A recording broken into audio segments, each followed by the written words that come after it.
এই গরমে সংসারের যাবতীয় কাজ কর্ম রান্না বান্না দায় দায়িত্ব একা হাতে কিভাবে গুছিয়ে করব, ফ্রিজ পরিষ্কার করার আধুনিক কৌশল। Hello everyone, good morning. কেমন আছেন সবাই? আশা করি সবাই খুব ভালো আছেন, আর আমরাও ভালো আছি। আমার আরও একটি নতুন ভ্লগে আপনাদের সবাইকে স্বাগত জানাই। 5:30টার সময় ঘুম থেকে উঠে বাসি কাজকর্মগুলো সেরে নিয়ে স্নানটা সেরে নিয়েছি। আর স্নান সারতেই সেটা যে কি আরাম লাগছে, সেটা যে কতটা আরামদায়ক, সেটা আপনাদেরকে আমি বলে বোঝাতে পারবো না। তাই প্রতিদিনই যত তাড়াতাড়ি সম্ভব ঘুম থেকে উঠে যাবতীয় বাসি কাজকর্ম সেরে, এই যে এতগুলো কাঁচা ধোয়া রাত্রিরেই ভিজিয়ে রেখেছিলাম, সেগুলো সকালবেলায় কেচে ধুয়ে ছাদে মেলে দিলাম। সকাল সকাল কাজ করার একটা আলাদাই আনন্দ। একটু ঠান্ডায় ঠান্ডায় কাজগুলো হয়ে যায়।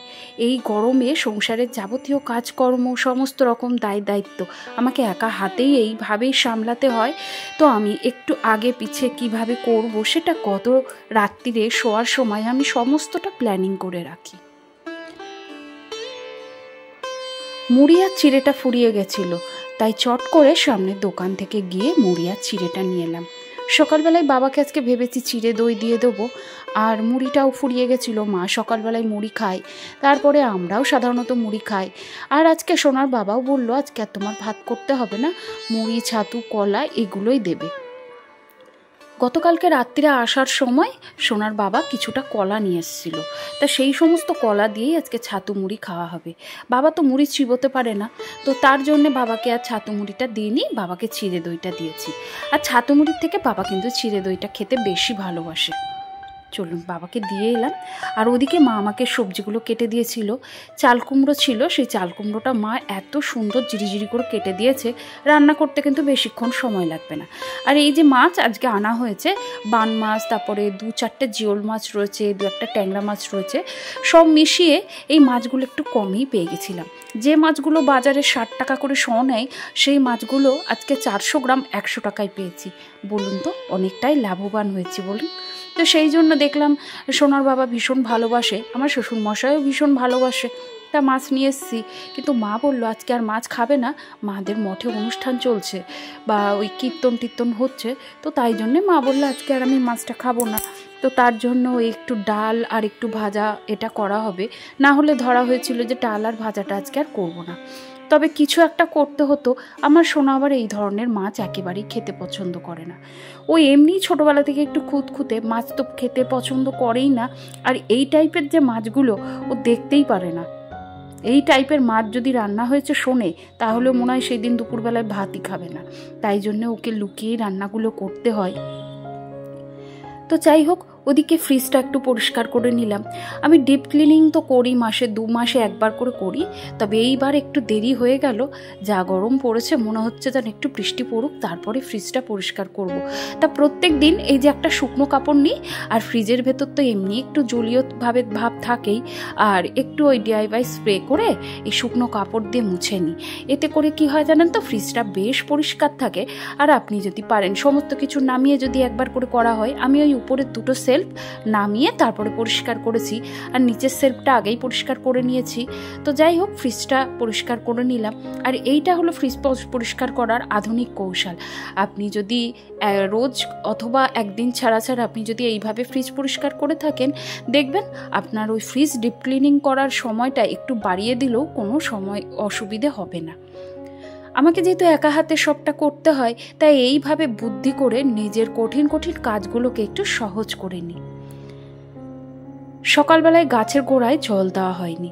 ঘরে ইনডোর প্ল্যান্টগুলো যেগুলো রয়েছে, এইগুলোতে খুব বেশি জল লাগে না, তবে গাছের গোড়াটা মাঝে মধ্যে এরকম একটু খুঁড়ে জলটা দিলে কিন্তু গাছের মধ্যে অক্সিজেন প্রোভাইড বেশি পরিমাণে করে।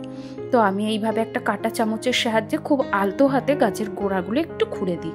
এতে করে যে মাটিগুলো একটু এঁটে যায়, তো তাতে করে না গাছ ভেতর থেকে তাদের নিঃশ্বাস প্রশ্বাস নিতে একটু সমস্যা হয়। তো তাই জন্য এই যে একটু খুঁড়ে নিয়ে হালকা করে একটু জল স্প্রে করে দিলাম। এত পরিমাণ হাওয়া হচ্ছে, পাশ থেকে ধুলোবালি এসে গাছের এই যে পাতাগুলোতে একদম ধুলো করে দিয়ে যায়। তো সম্ভব হয় না রোজ গাছগুলো বাইরে বের করে ধোয়াবো, আর যেহেতু বারান্দা, এর উপরে জল পড়লে তারপরে মোছার সময় ভীষণ অসুবিধা হয়ে যায়। তো তাই জন্যে এইভাবেই আমি কিন্তু জলটা স্প্রে করে দিই।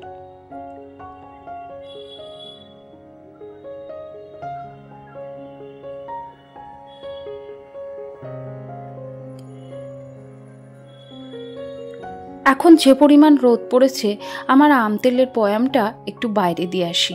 আর এই যে বয়ামটা দেখছেন, এই বয়ামটার সাথে আমার কিন্তু অনেক স্মৃতি জড়িয়ে রয়েছে।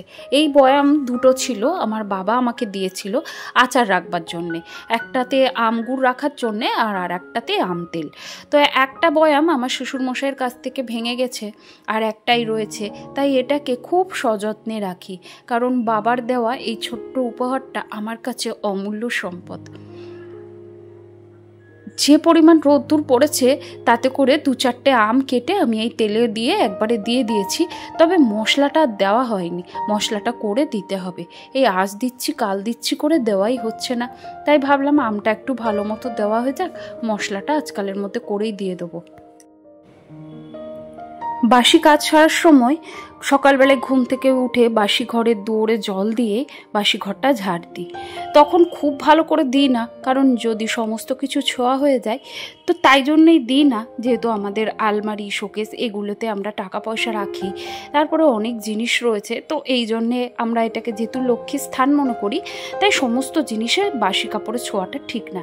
এটা আমি অনেক দিন থেকেই মানি, আমি শ্বশুরবাড়িতে এসে থেকেই এটা মেনে আসছি।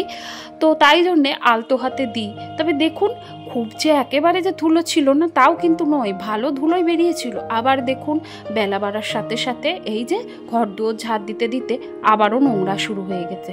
আর এত হাওয়া দিচ্ছে, ঝাড় দেওয়ার সময় পুরো হাওয়াটা উল্টো দিকে চলে যাচ্ছে, নোংরাটা আবার ঘরে চলে যাচ্ছে।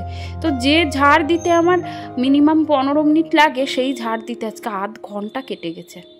দাঁড়ান, ঘর ঝাড় দেওয়া হয়ে গেছে, এগুলো তুলে এখন ডাস্টবিনের বালতিতে রেখে দিই। প্রতিদিন যখন বাসি কাজ সারি, ডাস্টবিনের বালতির নোংরাটা ফেলে দিই, আর সেই হাতেই ডাস্টবিনের বালতি এই বেলচাটাকে সুন্দর করে ধুয়ে শুকিয়ে তারপরে রাখি। এতে করে ঘরের জিনিসগুলো একটু পরিষ্কার পরিচ্ছন্ন থাকে। সকালবেলাতেই ছাদে জামা কাপড়গুলো মেলে এসেছিলাম, এত পরিমাণ রোদ্দুর হয়ে গেছে, সব কিছু শুকিয়ে গেছে। বেশিক্ষণ রেখে দিলে এর রঙগুলো কিন্তু নষ্ট হয়ে যাবে, তাই জন্যে একটু তড়িঘড়ি করে উপরে গিয়ে জামা কাপড়গুলো নিয়ে এলাম, আর একেবারেই তালাটা মেরে দিয়ে এসেছি। এখন এগুলো এই যে চেয়ারে লাট মেরে রেখে দেবো, সব বিকেলবেলায় আস্তে সুস্তে বসে ভাঁজ করব। যে কোনো কাজ আমি কিন্তু কোনো রকম করে উঠতে পারি না। আমার মনে হয় সমস্ত কাজ একটু গুছিয়ে পরিপাটি করে করব। এতে করে কিন্তু নিজের অনেক সমস্যার থেকে বেঁচে যাই। কারণ এই যদি আমি কোনো রকম ভাঁজ করে জামাকাপড়গুলো রেখে দিই, এতে করে আমার 2 দিন পর আবার কিন্তু আমার সেই সমস্ত জামাকাপড়গুলো নিয়ে আবারও ভাঁজ করতে বসতে হবে। তো তার জন্যে একেবারে যে কাজটা করি, একটু দেরি হলেও যদি গুছিয়ে করা যায় না, তাহলে দেখবেন এইগুলোর কাজের পেছনে আপনার আর আলাদা করে সময় দিতে হবে না। গতকালকে সোনার বাবা একটা তরমুজ নিয়ে এসেছিল, তো সে আমাকে বলেছিল যে আমাকে একটু তরমুজের জুস করে দিও। তাই তরমুজের শরবত তো করাই হয় না, তাই জন্যে ভাবলাম তরমুজটা আজকে দুপুরবেলায় খাওয়া হবে, তাই ওর জন্যে কিছুটা তরমুজের পিস আমি এরকম ছোট ছোট করে কেটে তার সিডসগুলো আমি ফেলে দিয়েছি। তো তারপরে এই দেখুন, মিক্সার গ্রাইন্ডারের মধ্যে নিয়ে তরমুজের পিস, সাথে একটু চিনি, একটু লবণ আর একটা লেবু। এতে যদি একটু ওই পুদিনা পাতা দেওয়া যেত, সেটা আরও রিফ্রেশ ফিল হতো, কিন্তু পুদিনা পাতা আমার কাছে এই মুহূর্তে নেই, তাই লেবু দিয়েই দিলাম। আর এটা খেতে কিন্তু দুর্দান্ত হয়।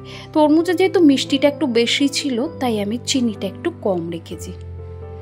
খুব গরম থেকে কেউ যদি বাড়িতে আসে, তখন কিন্তু আপনি এরকম 1 গ্লাস তরমুজের শরবত বা অন্যরকম কোনো শরবতও যদি দেন, দেখবেন সে কিন্তু অনেকটাই আরাম পাবে।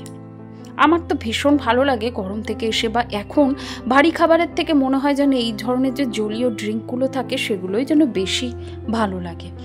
রান্নাও হয়ে গেছে, ওদিকে চাল কুমড়ো, ডাল সমস্ত কিছুই করেছি। ভাতটা একটু নরম হয়ে গেছিলো, তাই দুটো জায়গায় ঢেলে দিয়েছি।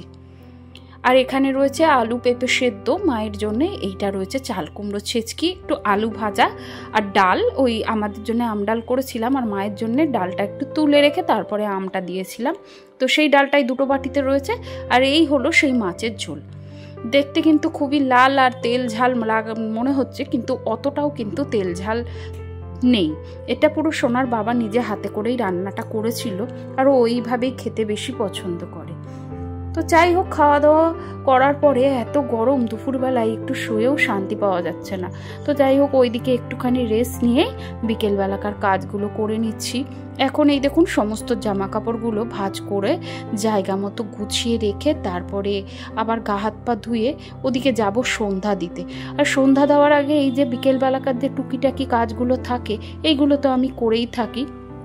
এই বিছানার ওপরেই সোনা বসেছিল, মাও একটু শুয়েছিল। মা চলে গেছে মঠে দিদি ভাইয়ের সাথে, আর আমিও যাব ওদিকে সন্ধ্যা দিতে। তো তার আগে দেখুন বিছানাগুলো একটু ঝেড়ে ঝুড়ে নিচ্ছি।